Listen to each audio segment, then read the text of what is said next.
Assalamualaikum warahmatullahi wabarakatuh.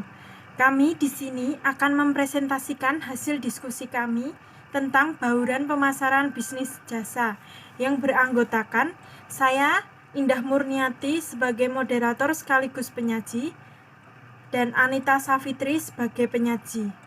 Untuk materi yang pertama akan disampaikan oleh Saudari Anita. Selanjutnya yaitu definisi bauran pemasaran bisnis jasa. Bauran pemasaran jasa merupakan unsur-unsur pemasaran yang saling terkait, dibaurkan, diorganisasi, dan digunakan dengan tepat sehingga perusahaan dapat mencapai tujuan pemasaran yang efektif, sekaligus memuaskan kebutuhan dan keinginan konsumen. Unsur bauran pemasaran bisnis jasa antara lain produk atau produk, price atau harga, promotion atau promosi, place atau tempat, people atau orang, proses atau proses, customer service atau layanan konsumen. Berikut implementasi terkait bauran pemasaran bisnis jasa. Yang pertama, produk atau produk. Menurut Kotler, produk adalah segala sesuatu yang dapat ditawarkan produsen untuk diperhatikan, diminta, dicari, dibeli, digunakan atau dikonsumsi pasar sebagai pemenuhan kebutuhan atau keinginan pasar yang bersangkutan. Menurut Rati Huryati, produk jasa merupakan suatu kinerja penampilan tidak berwujud dan cepat hilang, lebih dapat dirasakan daripada dimiliki, serta pelanggan lebih dapat berpartisipasi aktif dalam proses mengkonsumsi jasa tersebut. Yang kedua yaitu price atau harga. Strategi penentuan harga atau pricing sangat signifikan dalam pemberian nilai kepada konsumen dan mempengaruhi citra produk, serta keputusan konsumen untuk membeli. Penentuan harga juga berhubungan dengan pendapatan dan turut mempengaruhi penawaran atau saluran pemasaran. Metode penentuan harga. Penentuan harga biaya plus atau cost plus pricing, penentuan harga tingkat pengembalian atau rate of return pricing, penentuan harga paritas pesaing atau competitive parity pricing, penentuan harga rugi atau loss leading pricing, penentuan harga berdasarkan nilai atau value based pricing, penentuan harga relasional atau relationship pricing. Selanjutnya akan disampaikan oleh Saudari Indah. Selanjutnya yaitu 3. Promotion atau promosi. Hal yang perlu diperhatikan dalam promosi adalah pemilihan bauran promosi atau promotion mix. Bauran promosi terdiri atas 1. Iklan atau advertising, 2. Penjualan perorangan atau personal selling, 3. Promosi penjualan atau sales promotion, 4. Hubungan masyarakat atau public relation, 5. Informasi dari mulut ke mulut atau word of mouth, 6. Surat pemberitahuan langsung atau direct mail. Yang keempat, place atau tempat. Tempat dan jasa merupakan gabungan antara lokasi dan keputusan atas saluran distribusi. Dan hal ini berhubungan dengan bagaimana cara penyampaian jasa kepada konsumen dan di mana lokasi yang strategis. Yang kelima, people atau orang.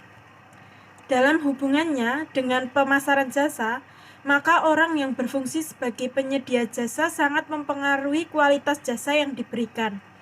Terdapat 4 kriteria peranan atau pengaruh dari aspek orang yang mempengaruhi konsumen, yaitu 1.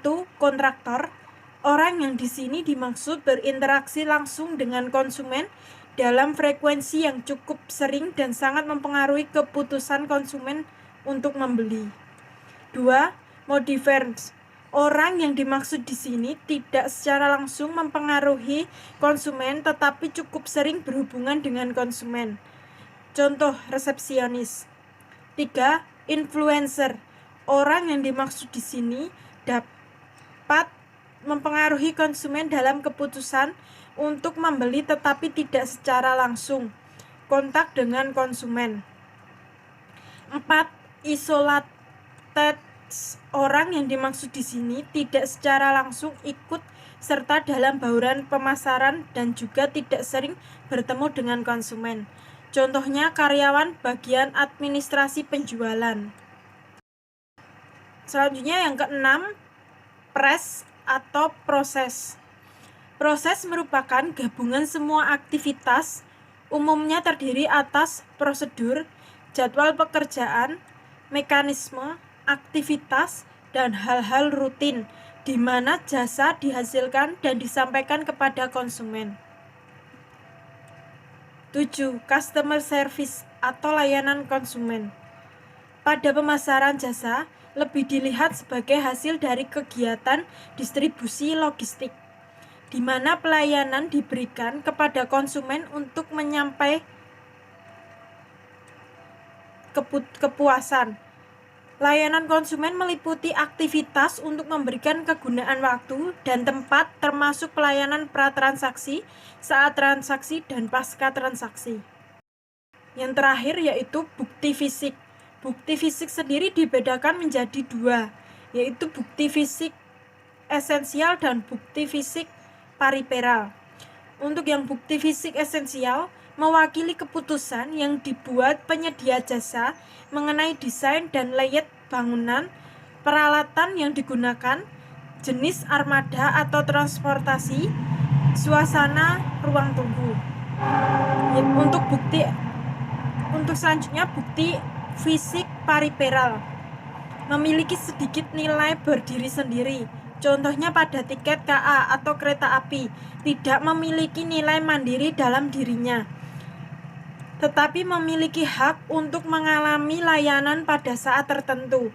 BVP atau bukti fisik pariperal menambahkan perwujudan nilai jasa yang diberikan kepada pelanggan sasaran. Sekian presentasi dari kelompok kami, kurang lebihnya kami mohon maaf. Wassalamualaikum warahmatullahi wabarakatuh.